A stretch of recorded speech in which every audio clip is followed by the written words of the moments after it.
Welcome to Our Girl Relationships. We talk about the problems people face in their day-to-day lives. Let's start with the video. I've known my sister-in-law, Evelyn, all my life since we've lived in the same small city since childhood.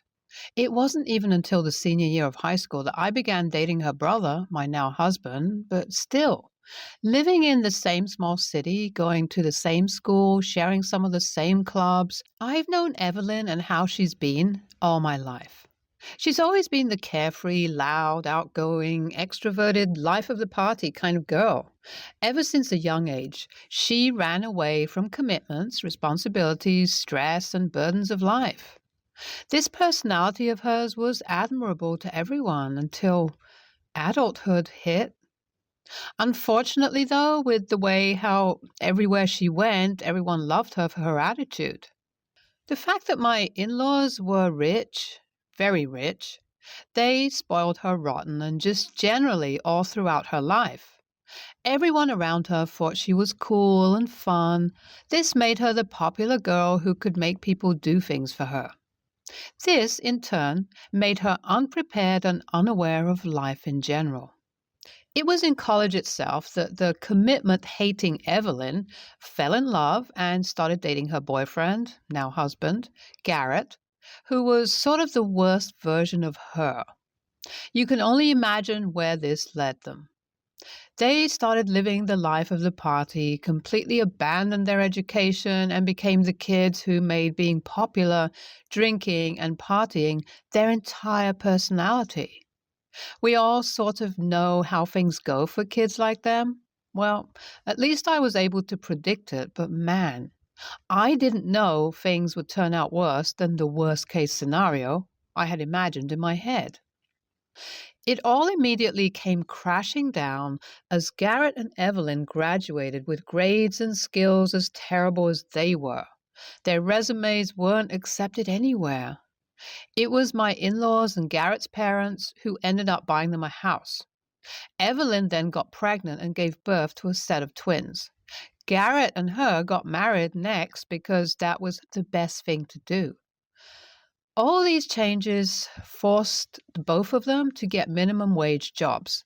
Needless to say, this life was something Evelyn did not want to have, even as her worst nightmare. So she started to dump the kids on anyone she possibly could. Me, my mother-in-law, her cousins, her friends, everyone. Of course, no one wanted to put up with that, though, and eventually Evelyn was put into place as everyone told her that no one was interested in looking after her kids, except for my mother-in-law, who in turn would constantly shame anyone who refused to look after the kids. I was my mother-in-law's first target, though, because the three of us lived extremely close and her ego just couldn't handle the fact that finally there was someone who was taking a stand against her princess and making her function as a normal adult. This time was no different. After 3 years of the twins being born, my mother-in-law decided to give her and my brother-in-law a vacation package because the poor girl deserved to rest. My mother-in-law, who herself was going on a trip with her friends along with my father-in-law, decided on her own that I was going to be the designated babysitter. I firmly set my boundaries, telling her that I wasn't going to become a babysitter just because her daughter didn't want to take care of the kids' babysitting arrangement. This sparked an argument between me and my mother-in-law where obviously no one took my side. Thankfully, though, at the end of the day, my mother-in-law, through her rage, gave up on her demand, and I thought I was finally left alone. Well, that was far from the case, and I found out about it all exactly 2 days after Evelyn and Garrett had left for their vacation. I was at work when I received a call from the CPS. The fact that CPS had called me made me slightly nervous. I mean, what would be the reason that they'd call a person with no kids?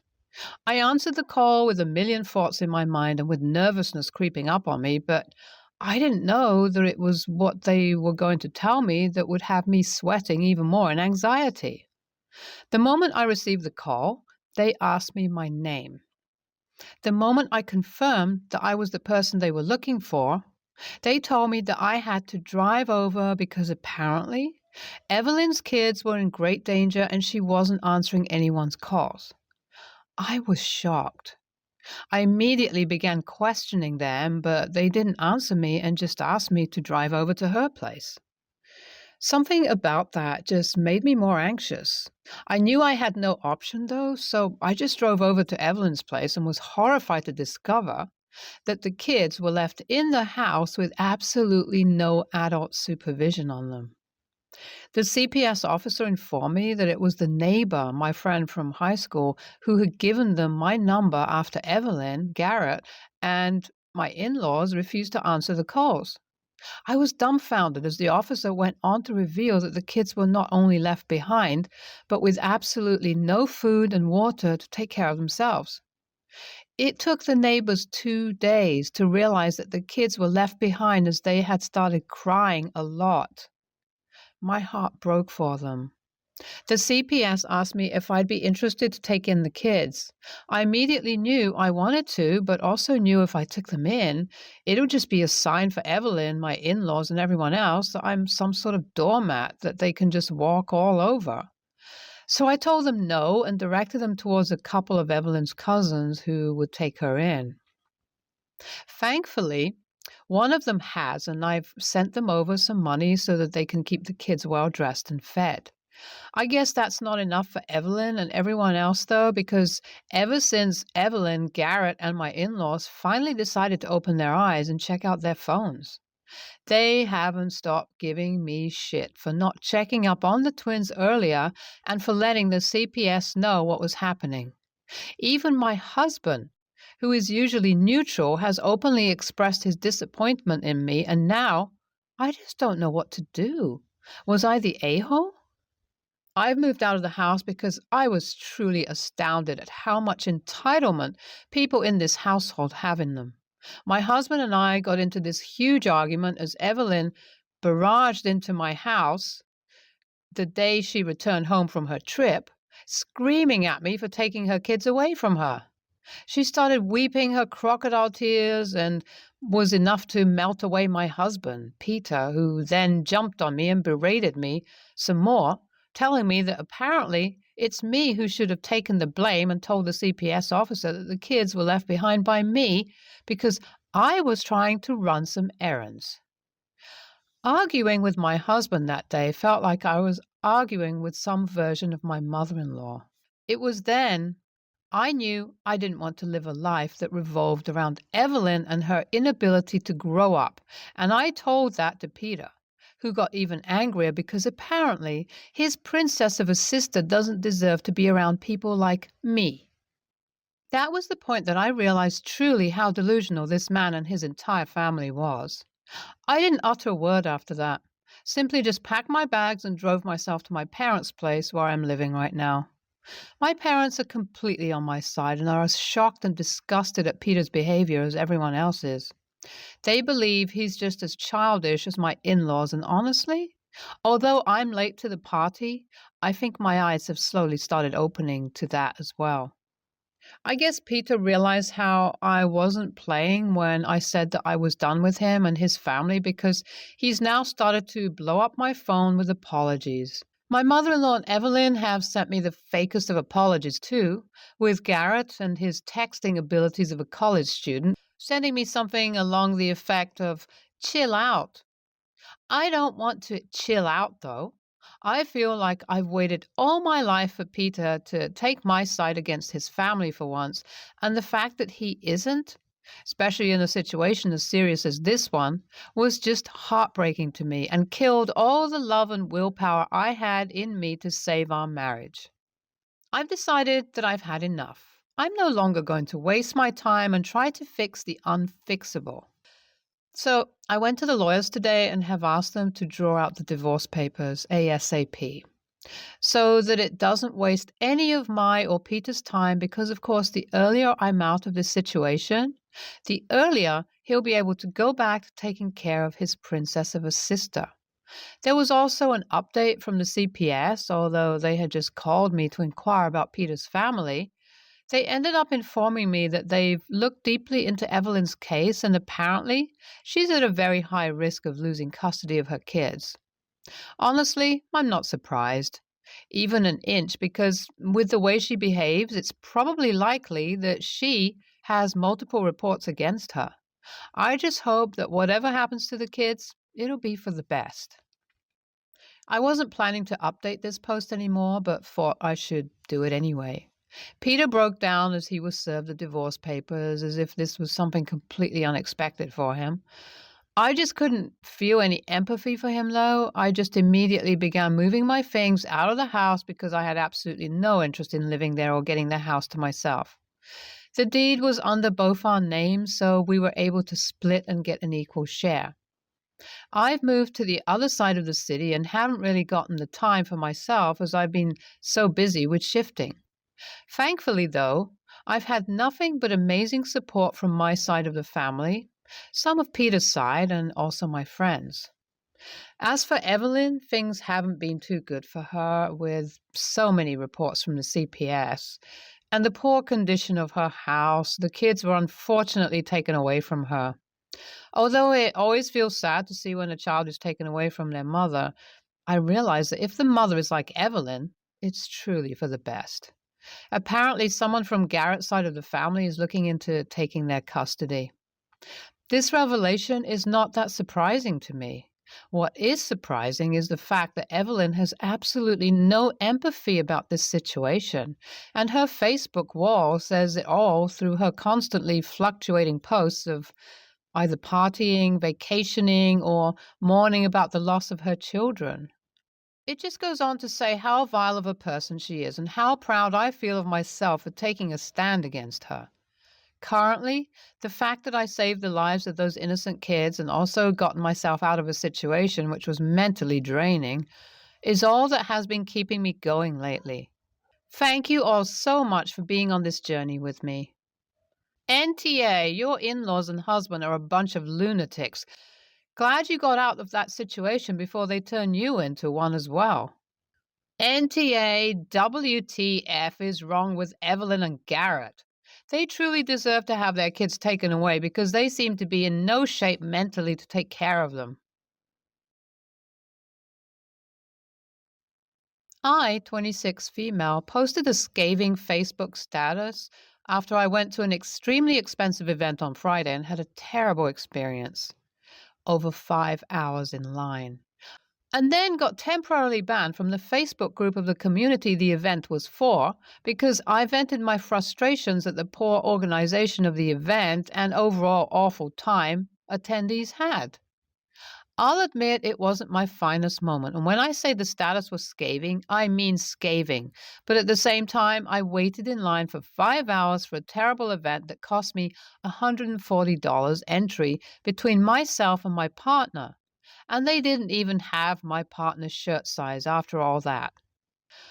Almost immediately after I got a text from my mom, 44, who lives on the other side of the country and has very little bearing on my life. She told me my status made me look like a fool and that I needed to delete it because it embarrassed her. I explained the situation but also told her that I'm a grown adult and she has no say over my social media. This isn't like when I was a teenager and she could take my phone to read any social media posts or text messages she didn't agree with. It escalated into her telling me that my behavior makes her look like a shit mom to all our mutual Facebook friends, and I'm an absolutely disgusting human being that she is ashamed to have raised. This is strange because she's acting like I posted some written act against God, not a status calling out an event that ripped people off. In the end, I told her she needs to back off and shut the hell up because she has no impact on my life whatsoever, and the fact that she's trying to make a situation with nothing to do with her all about her is some serious narcissism and that maybe she needs to get that checked. I also told her that her demanding I delete my status is nothing more than a power play and I'm too old to play her games. AITA? My initial review on the community page was very polite, and I'm happy to send pics. The angry post was on my personal Facebook, which is private to everyone but friends, and was made after absolutely everyone who had a negative experience was banned or had comments turned off on their posts by the community admins because they don't wish to admit that so many people were unhappy with an event they promoted. NTA, whether or not your post was justified has no bearing on your mother's life, and she has no say in it. She actually looks more like shit for trying to control another adult with her narcissistic reasoning. What you told her is entirely justified, and you should stand firm on your boundaries. NTA, you're a grown-ass woman. What right does she have to call you names and dictate what you put up on Facebook? Suggestion. Post your message exchange and see what your mutuals have to say about her disgusting behavior, calling her own daughter such horrendous things. We are all over the age of 23 and all names are fake. Our family consists of me, our parents, one brother, and another sister. My brother, Mike, brought up the fact that we should start going out on family friend vacations since we were both relatively financially stable and those who couldn't afford costs could be covered by either me or him. I thought it was a great idea and immediately started consulting everyone about ideas for the vacation, everyone being a few cousins and friends as well. My brother has twin boys that are 5 years old. Neither me or my sister have kids. Although me and my boyfriend plan to have kids, my sister, Ashley, and her partner have been very open about their child-free status. No one has a problem with this, but she is not very fond of my brother's kids and has said that they give her headaches when she's over at his house. In previous conversations, she has said that she can't handle small kids and feels as though they ruin certain events. This was brought up mostly at a barbecue we had to celebrate our mother getting through her leg surgery safely and making a good recovery. My brother's kids had been crying a lot and kind of running around but hadn't destroyed anything. My sister had been very stressed about this and told my brother to take his kids home to his wife or she and her partner would leave, which he did to avoid further conflict with her. There have been few other incidents like this as well. I thought about this and other things she had said and made the decision to not invite her. I brought this up with Mike, and we both agreed that our sister probably wouldn't have a good time on the vacation with kids that are still so young. Our mother said that since we are paying for most of the vacation, it's our decision, and she has no fault on it besides that we should tell her and her partner. So I did, and she absolutely was not happy. She said, why couldn't Mike's kids stay with his wife or he get a babysitter?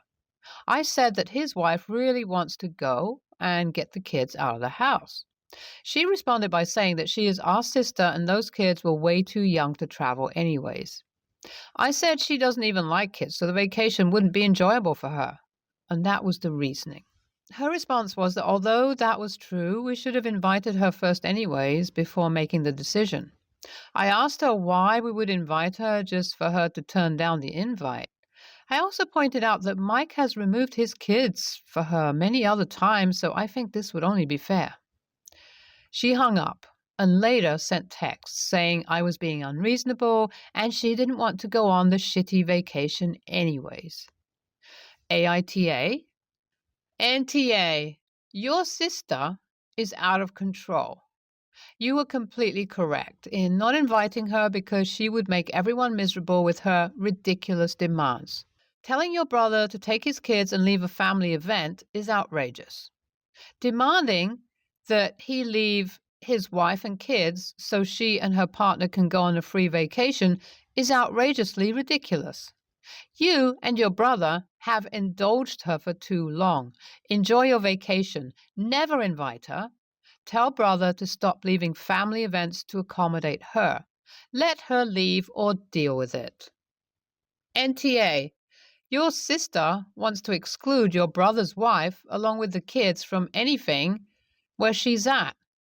That isn't right to your brother. Your sister can go on a vacation of her own with her husband. It will be kid-free and they will get to do exactly what they want to do. There's nothing wrong with your sister not wanting kids. She is making her choice an issue for those around her that have kids. She can exclude kids, limit time with children, all she wants. She can't expect the others with kids to never be present when she is around, though. She can be the bigger person and leave and not make her issue into everybody else's issue. NTA, your sister is free to not have children. She is not free to limit the existence of someone else's children.